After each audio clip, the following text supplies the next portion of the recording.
Hi guys, स्वागत है आपका सुपर मैथमेटिक्स कोचिंग क्लासेस में।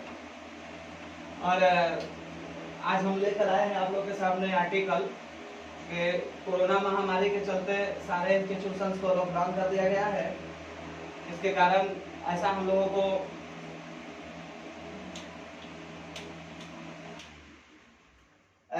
को वीडियो बनाने के लिए बाधित होना पड़ा है और हम लोग वीडियो बना रहे हैं और धीरे धीरे आप लोग के सामने पहुंचा रहे हैं ताकि आप लोगों को कोई परेशानी का सामना न करना पड़े।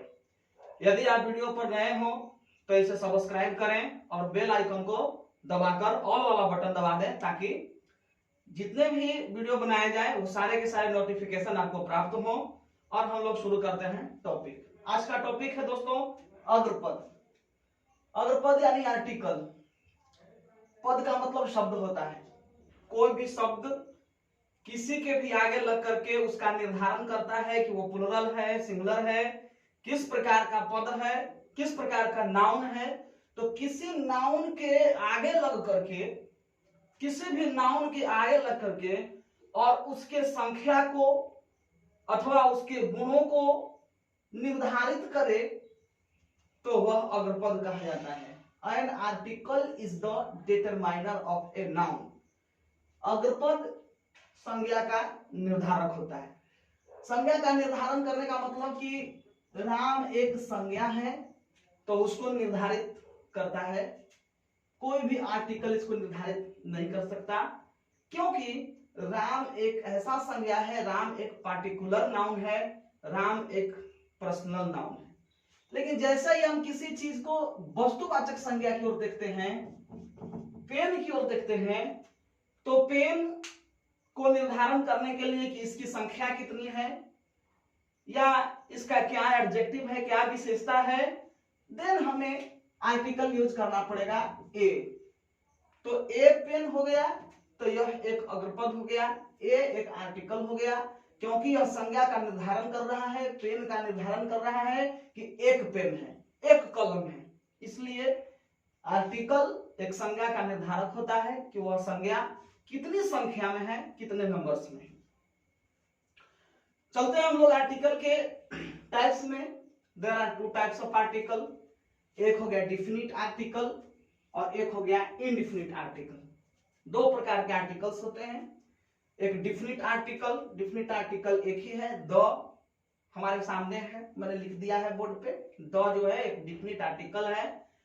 उसके अलावा इनडिफिनिट आर्टिकल भी है और इनडिफिनिट आर्टिकल दो हैं, एक का नाम ए है और दूसरे का नाम एन है।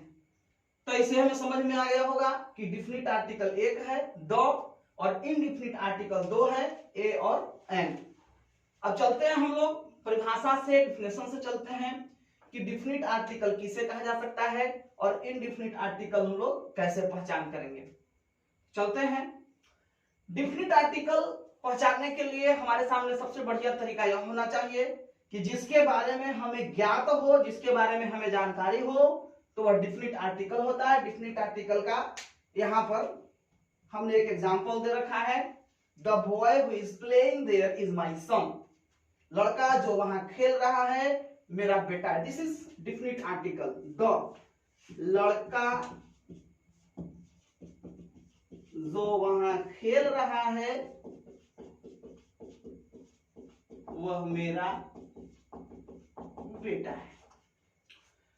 इसमें पता लग रहा है, इसके बारे में, लड़के के बारे में हमें जानकारी है कि मेरा लड़का है, मेरा ही बेटा है, इसलिए बॉय के पहले द लगा तो द को हम लोग कहेंगे डिफिनिट आर्टिकल। तो इसे पता चला कि जिसके बारे में हमें जानकारी होती है, जिसके बारे में पहले से हमें पता होता है, तो वैसे आर्टिकल्स को हम लोग डिफिनिट आर्टिकल्स में डिफाइन करते हैं। और उसके बाद इनडिफिनिट आर्टिकल के बारे में यह बताया जाता है जिसके बारे में हमें जानकारी कुछ भी नहीं होती है, अनजान रहता है, वह इनडिफिनिट। जैसा कि शब्द से ही प्रचलित है, शब्द से ही पता लग रहा है कि इनडिफिनिट आर्टिकल उसे कहते हैं जिसके बारे में हमें ज्ञात नहीं होता है। जैसे I saw a man, man है, नाउन है, उसके पहले एक आर्टिकल लगा हुआ है, ए है।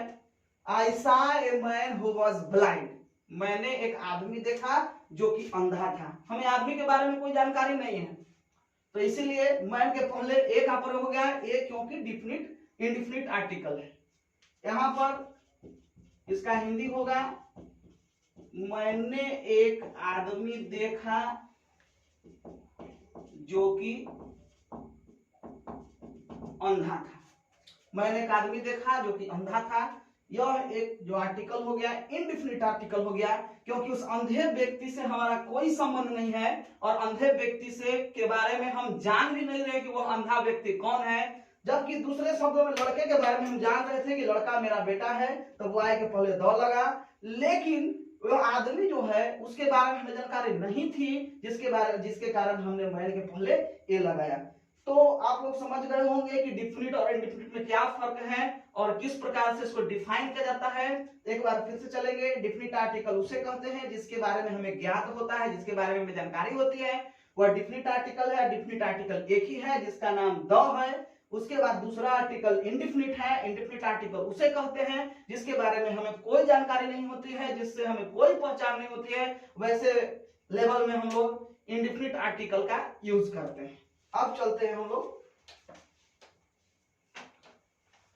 Uses of these articles. What are the uses, इनका क्या यूज है, क्या कैसे उपयोग इसको करते हैं। सबसे पहले हम लोग द का यूज करेंगे। द का यूज करने के उपरांत हम लोग ए और एन का यूज करेंगे। तो सबसे पहले use of the.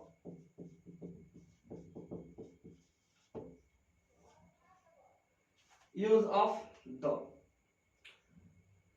Use of the adjectives है, एडजेक्टिव में भी करते हैं। जो एडजेक्टिव यूज्ड एज नाउन है, जो नाउन के रूप में एडजेक्टिव यूज होते हैं, उसमें भी द का यूज होता है। इसके अलावा हम लोग एक Ram ji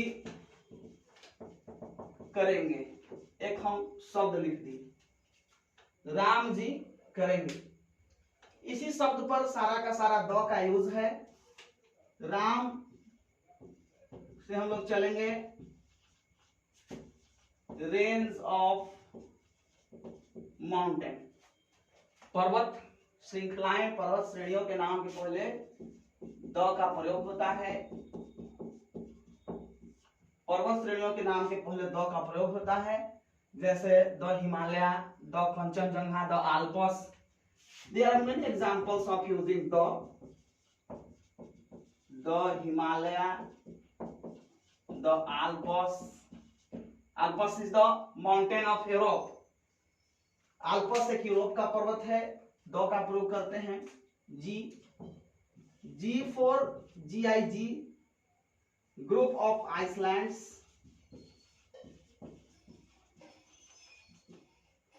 group of islands यानी द्वीप समूह।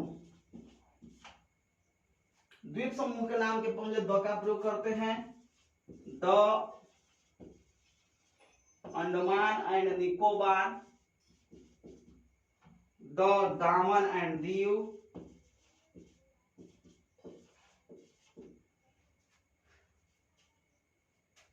तो सबसे पहले था राम, राम फॉर रेंज ऑफ माउंटेन, पर्वत श्रेणियां, जैसे the Himalaya, the Alps. Many are the things, many पर्वत श्रृंखलाएं हैं, बहुत सारे ऐसे पर्वत श्रृंखलाएं हैं। GI, GI का मतलब ग्रुप ऑफ आइसलैंड्स, द्वीप समूह। The Andaman Nicobar, the Daman and Diu. There are many group of islands in the world and they are very popular in India, both of the islands. Then we can use the. Any other thing? C for club. Club संगठन, संगठन के नाम के पहले the का प्रयोग करेंगे। Example the cricket club of India, the youth club, many other things that can be used as club. Club में हम लोग द का प्रयोग करते हैं।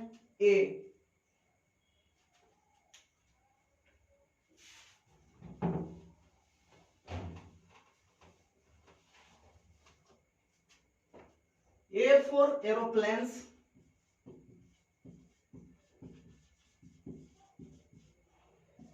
एरोप्लेन कंपनीज या एरोप्लेन जैसे द इंडियन एयरलाइंस,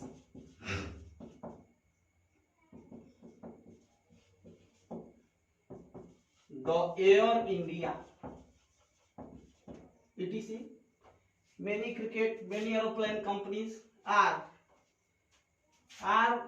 अब आ गया R for rivers, बड़ी नदियां याद रखना है, गंगा यमुना सरस्वती ये सब बड़ी नदियां हैं, मगर पुनपुन सोन ये सब जितने जो नदियां हैं वो सब सहायक नदियां होती हैं। बरसाती नदियों के पहले द का तो प्रयोग नहीं कर सकते, लेकिन बड़ी नदियों के पहले नामों के पहले द का प्रयोग करेंगे। The Gangas, the Yamuna, the Nile, the Amazon, ये सब बड़ी नदियां हैं। ये सब के नामों के पहले हम लोग द का प्रयोग करते हैं। ई फॉर इपिक्स, इपिक्स महाकाव्य, बड़े बड़े ग्रंथ हैं, महाकाव्यों के नाम के पहले, बड़े बड़े ग्रंथों के नाम के पहले हम लोग द का प्रयोग करते हैं। जैसे द रामायण,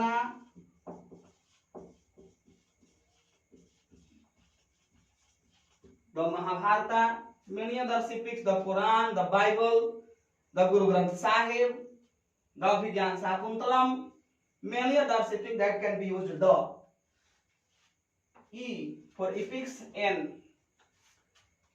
for होता है न्यूज़पेपर्स। चाहेंगे तो आप लोग स्क्रीनशॉट भी ले सकते हैं और नहीं तो लिख भी सकते हैं, वीडियो को पॉज कर करके लिख सकते हैं। N for न्यूज़पेपर्स, न्यूज़पेपर्स के नाम के पहले भी द का प्रयोग होता है।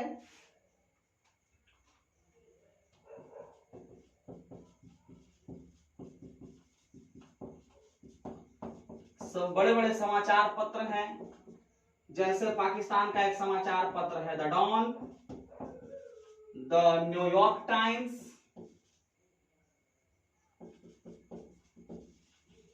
The Hindu, the Times of India,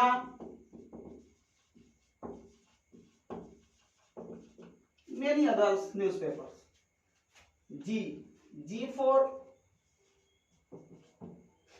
G for gulf, gulf मतलब खाड़ी, खाड़ियों के नाम के पहले भी द का प्रयोग करते हैं। जैसे the bay of Bengal, Bharat की एक प्रचलित बंगाल की खाड़ी। The Hudson way,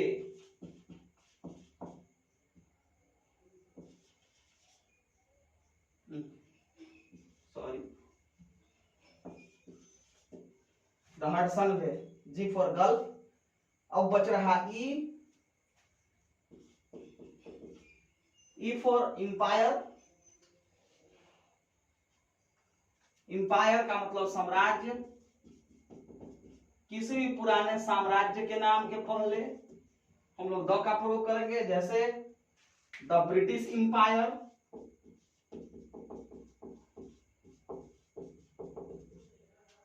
the Mauryan empire अथवा द मुगल इंपायर, etc. तो गाइस आज आप समझ गए होंगे द का प्रयोग। यदि आप चैनल पर नए हैं तो इसे सब्सक्राइब करें, बेल वाला आइकॉन दबाएं और नए नए वीडियो रोज हम लोग बनाएंगे इस कोचिंग सेंटर के तहत, और आप लोग एक दूसरे को शेयर भी करें इस वीडियो को। मेरी शुभकामनाएं हमेशा साथ हैं आप लोग के। साथ ही साथ आप कोरोना से भी बचकर रहें, सोशल डिस्टेंसिंग का पालन करें, हमेशा हाथ धोने का प्रयत्न करेंगे। कहीं भी दूसरी जगह जाएं, यदि आप अकेले में ना हो तब तो मास्क लगाना उतनी आवश्यक नहीं है, लेकिन अपने से हमेशा सतर्क रहें, सावधान रहें, यही कोरोना का बचाव है। और अनेकों शुभकामनाओं के साथ मैं पंकज सर आपको बहुत बहुत धन्यवाद देता हूं। Thank you.